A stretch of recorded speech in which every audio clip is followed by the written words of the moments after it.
Hi, everyone, and welcome to Quantum Acacias. My name is Didi. You can also call me Nova. Today, we're going to be doing something fun on the channel. Make sure that you do like, comment, subscribe, share this video with a friend, especially if they had a similar experience. I love to hear about it. You can definitely email me, okay, quantumacacias@gmail.com. Okay, that's Deedee. That's how you spell my Didi, okay? Okay. So we're going to be talking about a little bit of a paranormal story time. I'm going to do like paranormal story times. I'm also a QHHT practitioner and I do regression sessions. I've kind of slowed down on them at this point in time, but I'm definitely going to be talking about them. Hopefully I'll do some more this year. But anyways, I do want to talk about that on the channel. I want to talk about dreams, dream experiences, astral travel experiences, pick a card readings, North Node readings, a lot of different things. So anyways, make sure that you do subscribe. Okay. Yeah, and definitely, which I don't have any doubt that you will, but if you had similar experiences, I would love to hear about them in the comment section. Write me a whole book on it, okay? Because I'll read the whole thing. Okay. So this paranormal story time, I'm gonna try to keep it short because I've done long videos before on a different channel, and like I think it's just like too much to sit through. So I'm going to do it like short and try to concise it to like the main events. But of course, if you really like this story and you want to really hear more about it, maybe you're having similar experiences, maybe you're like having some similar steps, I definitely will do a longer video if people really want to hear more about it. Okay. All right. So this actually happened back in 2018. Okay. This is when your girl did not know that much about crystals at all.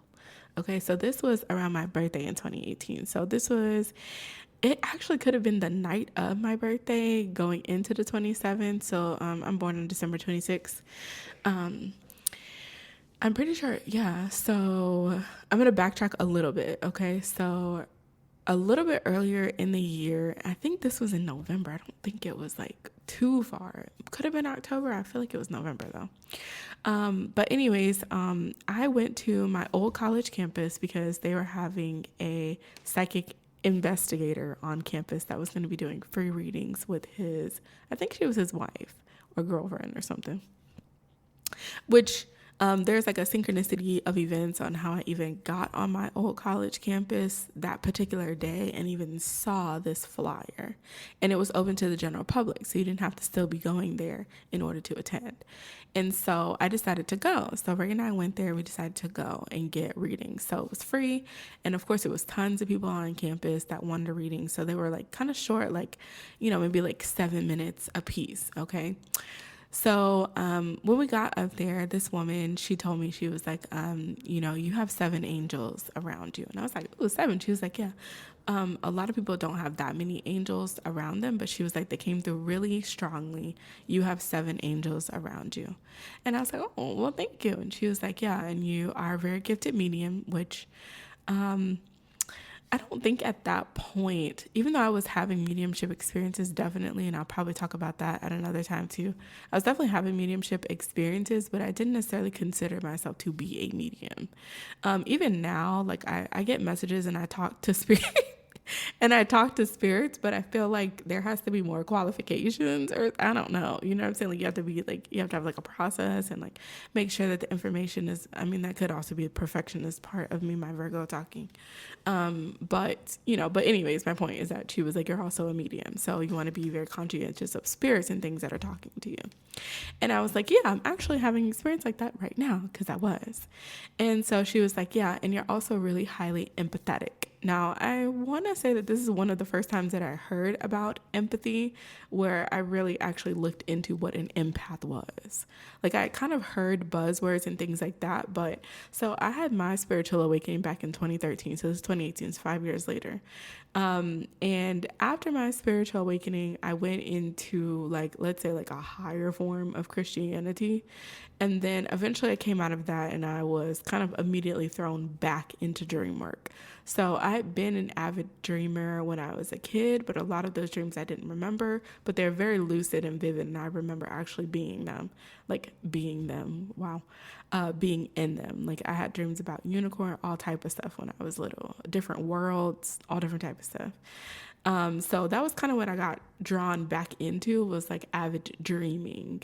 And then from dreaming, it went to albiolic and time travel. And that sent me into and that sent me into Stranger Things. That sent me into clandestine, projects and things like that. So my awakening experience, I didn't awaken to quote unquote spirituality. So empath, starseed stuff, that came much later for me, even though I did know about the Orion expanse, and that's a whole nother story for another day. But anyways, I'm just saying, like, my awakening experience, I didn't awaken to tarot. I awakened to a higher form of Christianity, and that I'm kind of using that loosely, like not like a better form, but like a more information based kind of thing of spirituality. And then I went into dream work, and then I went into like time travel stuff. And then eventually I found tarot and things like that. So anyways, so after she told me about the medium thing and empath thing, she was like, you need to get these two crystals. And at this point, I had heard of crystals in 2017, but I legitimately was having a hard time finding crystals. Like there was some, and not like literally, right? Because now, like you just go to a crystal shop, you go on Google, you look for a crystal shop, you show up, and then you ask what type of crystals you need. But for me, I didn't know what to do. I was like, where do you even find crystals? Like, do I have to go to like a cave or something? I'm so serious too. Like, I'm not even playing. I was like, do you go to a cave? Like, where do I even find a natural cave in New Orleans? Like, how do I even find these magical, mystical objects? I'm, I'm laughing because I'm so serious. And now I'm like, wow, yeah, like they're right over there. And it just reminds me of like those memes when you see like Jesus would be on social media. Do you know what I'm saying? Like if he came back and reincarnated at this point in time, he'd be on social media. Like he wouldn't be that hard to find. Do you know what I'm saying? Like he'd be like living in a house and anyways. So she was like, you need labradorite and lapis lazuli, okay? For some reason, the lapis lazuli was really easy for me to remember and like understand that the crystal was called lapis lazuli. The labradorite, I was having like an issue cognitively of conceptualizing what she was saying. And it could have been just that I hadn't heard that many crystal names, but I was just like, I got nothing. I was like, I don't know what that is. So she was like, all you have to do is just go in and tell them that you need the dragon tail stone. And I was like, oh, dragon tail stone. Okay. She's like, yeah. And it kind of also reminds you of like rainbow fish. There's different colors in it and stuff. She's like, when you see it, you'll know it. So after that reading, I sat on it for a while and I still didn't really even know about crystal shops and all of that at that point. But now she was like, you need that because you need to also get out of the neighborhood that you're in. She's like, the neighborhood you're in is very toxic. She was like, you've been having spiritual experiences over there, spiritual phenomenon, and you really need to get out of there and go to a different neighborhood And I was like, yeah. And so it took me a while. And then around my birthday, I ended up getting some birthday money. And so I was like, you know what? I'm going to go take a trip to a crystal shop. Now, the night before, I'd had a really powerful dream too, which I'll probably talk about that at a later date. But I had a really powerful dream. And so I was feeling really inspired to go find a crystal. And so I went out that day and I found this crystal shop that actually is like right by Lalaurie Mansion, which I did not know at that time. And it's also right by the Vampire Cafe. I think that's what it's called, like the Saint Germain Vampire something over there. And I don't know if they're still over there because things in New Orleans do change pretty fast. But there was the woman, and anyways, I ended up going into her crystal shop and I just told her, I was like, I need lazuli. And I need this thing that's like the rainbow fish. And she's like, oh, yeah, you're talking about labrador. I was like, yes, labradorite. So the fun thing is that I got a lapis lazuli pyramid. And I didn't know like any of the significance really of pyramids at that time. Even though I'd had like this really intense experience with the halls of Amenti and Basset. That's a story for another day. I really didn't know all the like, in-depth spiritual things, about pyramids and stuff. But it felt really good to get that one, so I decided to, because you know in there they have little stones and things like that. But I was really feeling called to get shapes, so I got that lapis lazuli pyramid, and it's funny because I have a lapis lazuli pyramid now. It took me like 5 years. Wait, is this 6 years? Oh my gosh, this is 6 years later. Wow. Yeah, as my son is turned 6. Yeah, wow. But I finally have like another lapis lazuli pyramid. And then there's a labradorite, and there's like a big stone. So it wasn't a palm stone, but it was like a rounded kind of oval shaped stone, and it had like kind of a flat surface. And when I saw the flat surface, I immediately thought, oh, this would be great to put on my head. Now, of course, I kind of heard of the third eye and stuff like that, but I hadn't necessarily heard of like putting stones on your head to do meditation. But that's what I was seeing myself doing. And I was like, okay, that must mean that this one is a good stone to get. So I got this stone, and then she gave me a little lanyap, which was nice. She gave me some sage. So she was like, burn the sage. And then I got an alpacon shell, which I hadn't really heard of that, but it looked really cool. She was like, yeah, so you put this, the sage in the alpacon shell and let it, fill up the room. And then I think she also gave me some nang champa as well, which I had not heard of that either. And so she was like, yeah, this is a really good clearing out cone. And so she showed me how to light the cone, and it fills up the room and everything like that. Well, she did not tell me that you like don't put it right by your bed, because when I was doing this, it was like right by my bed, and I woke up with a sore throat after this experience. So do not put non-champa right by your bed. Incense, you want to give them some range to burn. So anyway, so I got them, and I was so excited. Like, we did my little birthday festivities. That was fun. Then we got all the kids to bed. I had them go sleep with dad so that I could sleep in their room to like meditate. I was like, oh my gosh, I'm going to meditate tonight with my crystals and my, sage and my non-champa. It was a whole thing. Okay. So everybody is asleep. I'm super excited. It's dark in the house. I'm like, oh, this is perfect to meditate. So I put on my headphones at that time, and I picked this shamanic drumming thing. And actually, that video is still on YouTube. And if you put in shamanic drumming, you'll probably see it's like, this guy, I think he looks kind of like I don't know if he looks like a monk, but something like that. And it's like orange, and he's like sitting Indian style, and it's like really intense drumming. Now, at this point, I had not really meditated necessarily with drums, so I didn't know how intense it was going to be. Different people have different things that really get them into a state. There's something about drumming that really brings me into really, really deep meditation. So I put on this music, I laid back, and I lit the non-champa and the sage at the same time, and I put the labradorite on my third eye. Okay, child.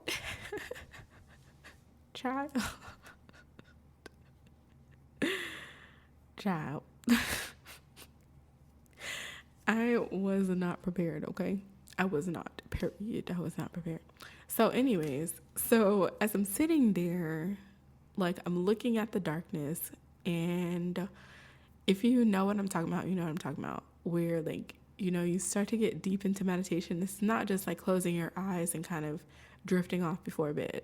It's like a serious state where the darkness starts to have depth to it, and you start to see different colors of darkness. Like, literally, there's different colors of blackness within it. And it's not just energy moving around that's kind of distorting the darkness. There's literally different colors of darkness. And then eventually you get to this point where it seems like you are literally entombed in darkness. Like, that's like, if I think about like catacombs and stuff, this is like what it would feel like. And I would feel this a lot of the time when I did shamanic drumming and stuff like that. I would feel like I was literally entombed or encased in something. And I had to figure out how to literally get out of it. Now, the interesting thing is that I still have not figured out how to get out of it. I have only had like a true astral projection experience, like maybe once or twice, maybe 3 times. And I never see myself actually getting out of body. I'm just out. Do you understand what I'm saying? And there's one time, the first time, where someone actually pulled me out through my heart chakra, which is a whole nother story. So that time, but there's still, I didn't see like the process of it. I'm going to talk about that experience definitely, because that was actually wild. But someone actually pulled me out through my heart chakra, and that's how I got out. But anyways, there's like an entombing type of energy. And it's really trippy because I know like probably at that point for some people, like you could probably like sit up in your astral body and maybe you'll go somewhere. But like I didn't feel any vibrations. You know, people feel like the vibrational state and everything like that. I didn't feel any of that. Maybe that's why I didn't go out of body.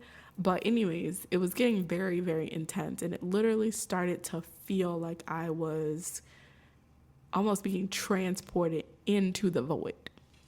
Okay. Now, this is very different from like feeling like you're dying, because I didn't feel like I was like going into the void of death or something like that. I felt like I was literally going into like the depths of not even the cosmos. It's almost like an astral counterpart to the cosmos, if that makes sense. Like, and I guess maybe that's what the void is, but it didn't feel like it was in the cosmos. It felt like it was like an astral form of the cosmos, I guess. But it was like the depths of it. Like if you found the back of the cosmos, I don't know. Like if you found the back of the cosmos and like, you know, like right where you could pull the screen back, you know, and it's like, hi, you've been on TV this whole time. That's kind of what it felt like. I don't know, you guys. That's what it felt like to me. So I'm like, try not to freak out, because, you know, it's like, how do you literally go to like the depths of space? And then tomorrow you're like, yeah, and I'm living on blah, blah, blah street in New Orleans and it's 8 o'clock. Do you know what I'm saying? So I was like definitely feeling this kind of balance of like human self and astral self, and like how to kind of fit these different experiences and kind of integrate them once I integrate back into like human. Because of course, you know that you're going to go back to like human reality after this experience. It's not a permanent experience, even though it has a timeless energy to it, because I've been in that timeless space before. And some people interpret it as like, oh my gosh, you know, panic and they feel like they're about to die. But it's not. It's like it almost feels like you're literally stepping outside of time. And it feels like it could last forever. But your brain knows that like, okay, but I'm human. I'm living a human life. So even if I spend 20, 30 years here in this space, I am going to eventually at some point go back to my body and live like a quote unquote normal human life. Do you understand what I'm saying? So anyways, as I'm like kind of like wrangling my mind and figuring out how to ground this, because it was starting to feel really surreal and really like intense, and I was like, oh my gosh. As I'm doing that, not helpful at all, there literally are 2 eyes that show up. I kid you not, 2 eyes that show up, and they are massive eyes. It started off as one eye. And it started off as, I believe, a blue eye. Like the whole eye was blue, not just like the iris. The whole eye was kind of blue, and it was kind of like staticky, kind of. And I was like, hello. I'm like, hello. Who are you? Like, I'm actually in the midst right now of like trying to gain my sanity. So like, if you could just not talk or do anything for like a moment, because this is not exactly what I need right now. I'm already kind of on the edge at the moment, to be honest with you. So if you could just, you know what I'm saying, give me some time. But anyways, I saw it. It was like blinking. And like I said, it was kind of like static. Like, there's a TV show. Oh my gosh, what is this TV show? I used to watch it as a kid. There's this TV show that's popping in my mind. I cannot remember the name of it. Ooh, my top of my head is like starting to itch a little bit. Oh my gosh, what is this show called? Chalk Zone. Chalk Zone. It kind of reminded me of a chalk zone eye. Like it would be in the chalk zone, okay? And So I was like, you know what? I'm just going to focus on this eye because maybe that's why I'm in here, is like to see this eye. So as I was focusing on it, it started to get more animated, but it started to look more like a normal eye. So I was like, whoa, whoa, what's going on here? So it literally went from like staticky blue to like an actual eye. And I was like, oh, hey, hello. And so I thought in my head, I was like, oh, okay, maybe this is like my third eye.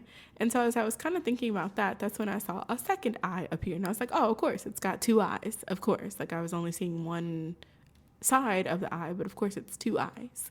You know, like most things have two, most have two eyes. So then I saw the right eye. Well, technically, how I was looking at it would have been the left eye appearing. And so I was like, oh, it's like, it's a being here. So I'm like, hey, hello. Telepathically, like I'm not literally, because at this point I can't even move, and I'm sure I'm like in some type of paralysis, but I wouldn't call it sleep paralysis because I wasn't asleep, I was conscious, but I definitely could not move my body or anything. Like I was entombed in whatever it was, and I couldn't move anything. And I wasn't really trying to either.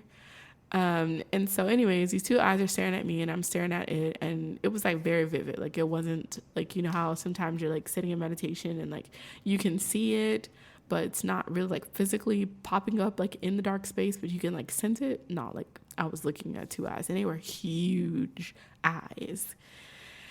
And I was like, you know, at this point, I mean, it's not like I could really do much anyway, so I might as well just kind of go with it. Do you know what I'm saying? So then the eyes turned red. And at that point, I'm not gonna lie, I started getting nervous. I was like, okay. So then in my mind, I'm like running through, I'm like, oh my gosh, do I have any like karma? Like, did I do anything negative to anybody? I'm like, why the eyes turn red like this? And I'm like, no, I didn't do anything. Like, I feel like I atoned for this. I feel like this was, you know, I might have been really rude here, but that was like, you know, I felt like, I mean, that wouldn't like give me a ticket to hell. You know what I'm saying? That wouldn't get me a visit from the devil. So anyway, so then this being telepathically start talking. Okay. And he didn't say much. He literally just says Necronomicon. Now, I hear him say Necronomicon, and the only thing I can think of is necromancy. So I'm like, necromancy? And he's like, Necronomicon. Now, this was a deep voice. This is a masculine voice. It wasn't theatrical. It wasn't anything like that, but like it definitely was a powerful masculine voice. And he was talking to me telepathically. Like it felt like our sounds were like magnified in this space. So I guess it was like a shared mind space or something like that, but we're kind of like, it was like we're passing words and sounds to each other, and that's literally what we're doing right now, but it was like much more like tangible. I don't know how to say it, but it was like we're literally passing like letters and sounds to each other through this space. So anyways, he said it again. He was like Necronomicon, not me, Necronomicon. Like he said it normal. I'm not saying it anymore. He said it normal. And again, I just, you know, I was like, necromancy? And even though I was saying necromancy, I guess some aspect of me had heard of necromancy. I don't know in what capacity, but I didn't even know what necromancy was really when I was saying it. I was like, what is necromancy? But obviously I must have some type of reference point for this because like I'm saying it and it sounds familiar. So I was like, necromancy? And then I literally saw him like spell it out. It was like necro nom icon. And he did pronounce that icon. Necronomicon. Now con is interesting because we use it as like a sham kind of word, but con actually comes from the descendants of Cain. That's a whole nother story, but anyways, he spelled it out and I was like, what is that? And I guess at that point he was like irritated that I didn't remember it, which seems to be like a really common theme with certain energies that I interact with. Like I've seen it, which I talk about with like a Mary Magdalene type of energy where I didn't remember something and she was like, let me just show you. It's kind of like the same thing. Like I guess he was like irritated that I didn't remember this. And so he literally, like I promise you, he went poof, he went by. And I was like, yo, like, Like, bro, come back. Like, why are you so upset? Like, why is you mad? Like, why are you so upset? Like, just come and give an explanation. Like, I forgot. Like, it happens. Do you know what I'm saying? Like, look, I'm down here. I'm in a human suit. I'm doing the human thing. Like, it was only like 3, 4, 5 years ago where they even told me that, we were supposed to be doing something down here. Like, cut me some slack. I forgot. Now, the interesting thing is that I didn't necessarily put this together until like literally right now. But earlier that year in February, I did have an experience with Poseidon, which I will talk about. Poseidon, which he let me know in 2022 that he is Ea and Inky.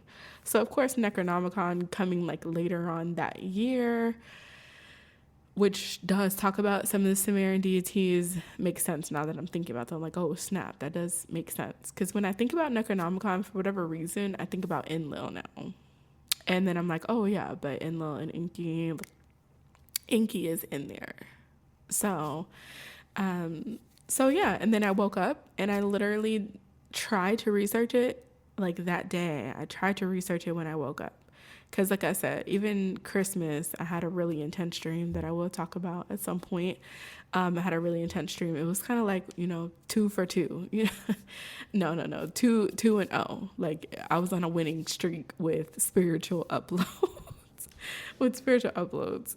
And so I woke up and I immediately looked for the word, and I promise you I could not find it. Couldn't find it. I had no clue what it was, but I did find necromancy, which is what showed up on Google search. And then I was like, nah, he specifically said it was not necromancy. And I couldn't find it. I couldn't find Necronomicon. And so I was like, I don't know if it's a real word, but I'd had like experiences like this where I knew that it had to be a word. But then, and I still do this now, I was like, okay, I guess at some point it'll come around. For whatever reason, I can't find it right now, but I guess it will come around. Which my personal belief, because I didn't find Necronomicon until I moved to Phoenix. I kid you not. So that was back in 2018. We moved to Phoenix in 2021. And I think it was also like 2022. It could have even have been around the time that I had that Poseidon interaction too. But anyways, I think it was in 2022 where I even found Necronomicon. Personally, I feel like I was not supposed to find Necronomicon in New Orleans. Specifically. Now, some people do Necronomicon in New Orleans and, read and stuff like that. But I think like for certain people, there's certain things that are very, very specific to your spiritual journey. And there's reasons as to why, certain people can do certain things in certain places, maybe a lot of people, and there's a reason that you cannot. So I felt like I had to come to Phoenix to discover Necronomicon. And I did. So in 2022, I was looking for something totally different. I had had this dream about Nut, the Egyptian sky goddess, which led me to someone on YouTube, a really good teacher. His name is Primordial Chaos on YouTube. And as I was kind of going through his video, I started realizing that he was a part of the left-hand path, which I had not heard of before. So I started doing some research on left-hand path. And then, of course, when you type in left-hand path practitioners, a lot of people pop up, a lot of Luciferian people and stuff. And then I end up finding this guy. I keep calling him Henry Ford in my mind. He is not Henry Ford. His name is Michael Ford. And he had the Necronomicon.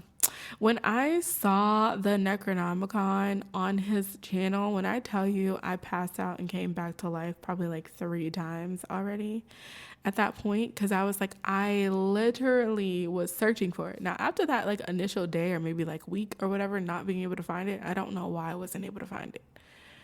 But I don't even think that he had made his Necronomicon book until whatever. But obviously Necronomicon has been out for a long time.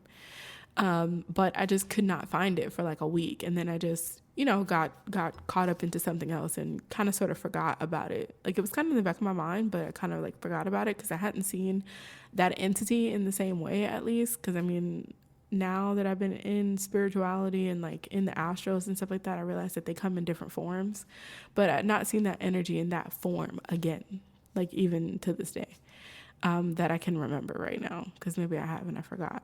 But that I can remember, no.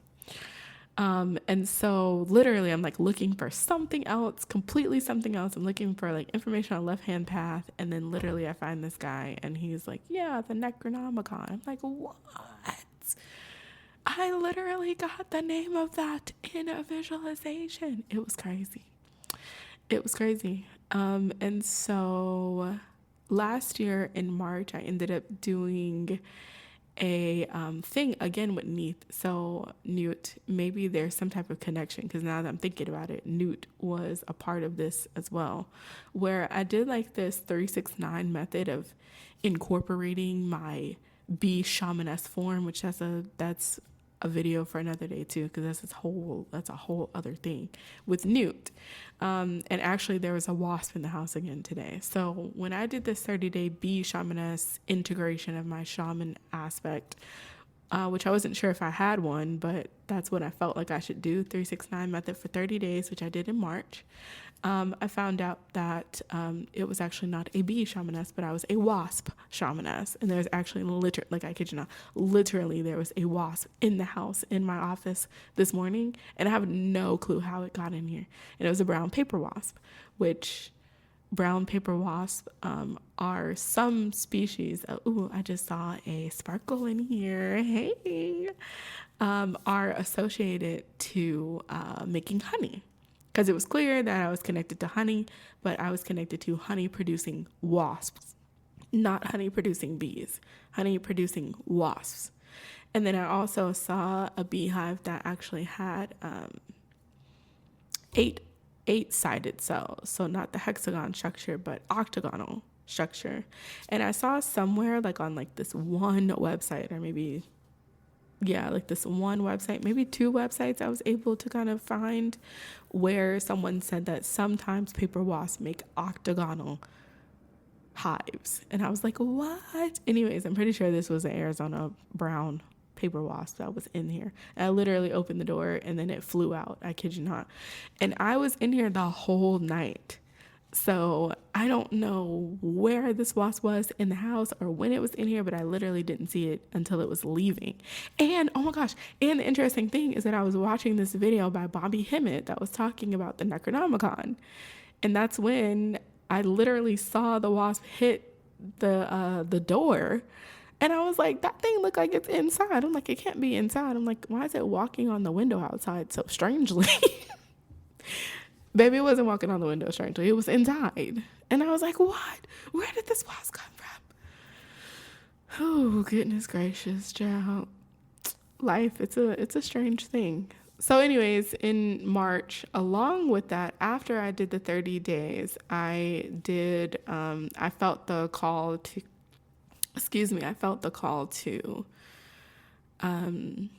look at the Necronomicon again. So I ended up going through and taking notes on it, which I haven't looked at the notes since I did it last March.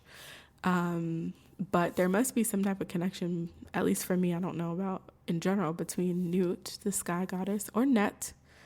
I feel like they're the same, different aspects, different dimensional aspects, Newt and Net. Newt is a little bit closer to Earth. Net is a little bit closer, deeper into the cosmos. But they're over a certain part of the cosmos. So there must be some type of connection to the Necronomicon and Newt or Net and Net. So yeah, that's my little experience that I wanted to share. You're welcome to ask some questions in the comment section. I have not seen anything. I think I did have like one dream of like this mad Arab energy. And for me, okay, this is what I saw in the dream world. Now I see a lot of things that turn out to be accurate and true. I'm gonna just say that. But when I saw this mad Arab in the astrals a little bit after I did the Necronomicon, like, study guide almost, I'm pretty sure that he was an imam. Like it was based on an imam. I'm pretty sure. Actually, let me just go ahead and look that up right quick while I'm here for I spread this information. Because I did end up seeing the Mad Arab in my dreams. But I can't say that I've necessarily seen anything particularly about the Necronomicon in my dreams.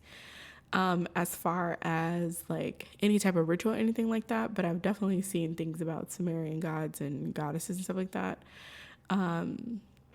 So let me see. Was that in May? Let me see if I can find that dream right quick.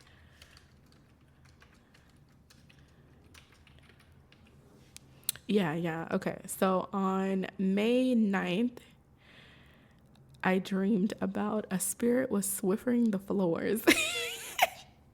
It was like a magical swiffer. Let me find out that we had a brownie in the house helping out with some chores, okay? You can come on back because we need that help. Oh, goodness. Okay. Then most of the rest of the night was me being in a hotel room, and the Mad Arab was teaching me how to make these geometric shapes in real life. They were of a bronze type of looking material, I think bronze pieces, and they had a magical element to them. And he was telling me that this was the way to avoid sacrificing anything, that the gates could also be made. Ooh. The gates had secret codes in them on how to make an actual gate portal in the third dimension. And he made a few of them. He also told me he tried to go up against the zone, either because he had a wife and a son, or someone he knew had a wife and a son, and they ended up being eaten by wolves in their home. Sheesh. So the woman, either him or someone else, ended up finding this wolf and eating the wolf's cubs, like cooked them and everything, and that made me throw up. Whoa. So he was showing me that, and it wasn't just a shape, it was a form of something as well. So shapes put together with this thing. And I remember one was like an octagon, maybe with an extra piece on the side. Oh, yeah. It was like an extra piece on the side of the octagon at the bottom, and it was going out to the right. Like a 3D octagon with a small flat octagon attached to the right side, of the bottom of the octagon, I remember seeing triangles, of course, too, and I remember the shapes and combinations progressively got more complicated from simple. Interesting. I forgot all of that stuff. Okay, then I saw this influencer, and he was telling me that no, I am not Diana or Lilith, which I already knew that. Those are not the only ones that exist, which I knew that. I am more of an octagon, an octopus jellyfish type of creature, which I have seen that. Oh my gosh, especially with OA, when OA started talking to Old Knight Azrael, I almost passed out, okay? Because I'd had this vision of like being connected to Azrael back in New Orleans. And then I'd had like this dream of being in the family of the Kraken. And I know some people are like, oh my gosh, she's Leviathan, she's Marine Kingdom. Like just overall in general, a woman with a womb is a part of Marine Kingdom. Now, of course, you get initiated into like deeper concepts, which means that you have a hand in which babies come into the realm, which come into the earth realm. That gets really, really deep and complicated, but definitely did see that I was connected to the Kraken, which I forgot about this part of the dream too. And jellyfish creature that gets to ride the waves of the female cosmos. Yeah. And I remember saying that it isn't a child thing. It isn't necessarily sexual, but it isn't a child activity. And everyone doesn't get to ride her waters. Some do not have access, and you can turn on or turn off the air and the water. The water has a flow, so you are just riding and having fun, but it's not meant for you to maneuver it. So to move around, you have to change back to the air. And this is the aspect of me that gets really angry and irritated when someone tries to mess with me. So I protect my peace. Okay. Then I was explaining that we all just exist in the cosmos. There's no familial connections in that sense. We all exist and coexist. Okay, and then I saw the Mad Arab again in the hotel room, and now he was putting together a list of like 11 things on this really old English tan paper. Oh, I do remember that. Like poetry. It was written like poetry on parchment paper. And he said it was a list of like 11 things on the parchment paper, and I was skimming over the list, and like number 7 literally said magical ejaculation. What? Wait, because you know what's so funny? Wait. And my husband tells me this all the time, and this is so true. Like, whenever, I'm not gonna lie, in the spirit world, whenever there's an energy and they start getting like I even feel like they're about to start talking about intercourse or anything like that, I usually dip. And when I feel like something's just like really ridiculous or something like that, I do have a tendency to just like forget about it. Like my husband will be like, do you remember when blah, blah, blah, blah told us this? And it's like something like just sexually ridiculous or something like that. And I just forget it. So it's interesting that like I don't even remember all of this stuff, because like knowing me, when he literally like put that number 7 on there and I saw it was magical ejaculation, I probably was like, nah, I'm good. And I asked him about it, and it started getting weird, right? And he started telling me, oh, I'm gonna leave that alone. Oh, Lord, okay, yeah, I probably just, it started getting real sexual. So Necronomicon also obviously has to do with sexual energy. Okay, and that's probably why I don't remember it, because I probably was just like, nah, yeah, and there's no more mention of Mad Arab for the rest of May. Like, there's zero mention of Mad Arab for the rest of May. Like, I was just like, nah. No, I'm not trying to go. No. Okay, that's very interesting. Okay, so anyways, that's my little story of of the Necronomicon. And I think I'm going to get back into reading it this month and kind of see, because I've been feeling like this because I was watching Bobby Hemmett today. And I kind of forgot what kind of started me on this Necronomicon kind of path again, but it just kind of popped up.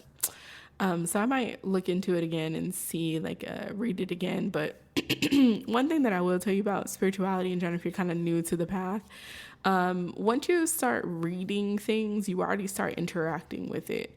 So I would be mindful of that, because some people, I feel like they have like the kind of understanding that once you do magic or something, that's when stuff starts. And it actually starts before you're even aware of it. So you usually get cued in to something, and that's why you're mentally picking up on it. And then you're already kind of taking steps. So by you reading Necronomicon, which is why I didn't really start, I did the kind of written section and took notes on that. And then I did copy some of the gates in this book to look at them. But that's probably a lot of the reason why, thinking back on it, just knowing myself, why I haven't really went back over the notes, is because, the longer that you're looking at it and interacting with it, you already start interacting with it and integrating with it. Not integrating where you take it on as yourself, but you start co-creating a reality. And so your magical practice or whatever is kind of really just solidifying, almost a agreement that you have that you're going to continue to give energy and kind of put a foothold in the physical with it.